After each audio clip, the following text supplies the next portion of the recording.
રેશમાબેન જાઓ, તમારો વારો આવ્યો. અને ચંપાબેન તમે તૈયાર રહેજો, એની પછી તમારો વારો છે. બોલો, તમે પાછા આવી ગયા. આ 1 મહિનામાં તમે 4 વાર આવ્યા અને 4 વાર એટેક આવી ગયા છે, તોય હજી તમારે જીવવું છે. દિલમાં તમે 5-6 છોકરીઓ રાખો તો એવું જ થાય ને. ઝાડા થઈ ગયા છે. એક કામ કરો, 4-5 વાર કોફી પી લ્યો, અને જો એનાથી ન મટે ને તો પછી ડોક્ટર સાહેબને બતાવવા આવજો. હો, જાઓ.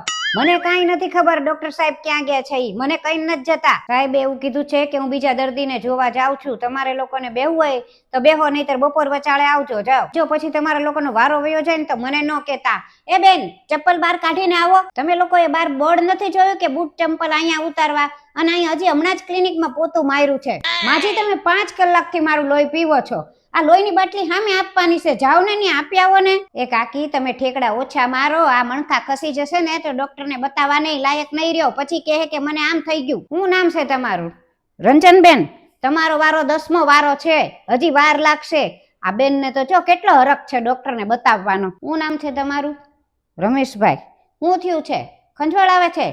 અરે એક કામ કરો, નીચે મેડિકલ છે ને, ત્યાંથી લીમડાનો હાબુ લઈ લ્યો અને દિવસમાં 4-5 વાર નાઈ લ્યો. પછી નો ફેર પડે તો આવજો સાહેબને બતાવવા. આ કોનો બાબો છે? જોવો તો ખરા. બધી તે ઓલી ચોપડીઓ હેઠે પાડી દીધી. કાંઈક તો ધ્યાન રાખો. અરે ભાઈ, તમારો વારો નથી આવ્યો. બેહો ને ઘડીક, હજી વાર છે.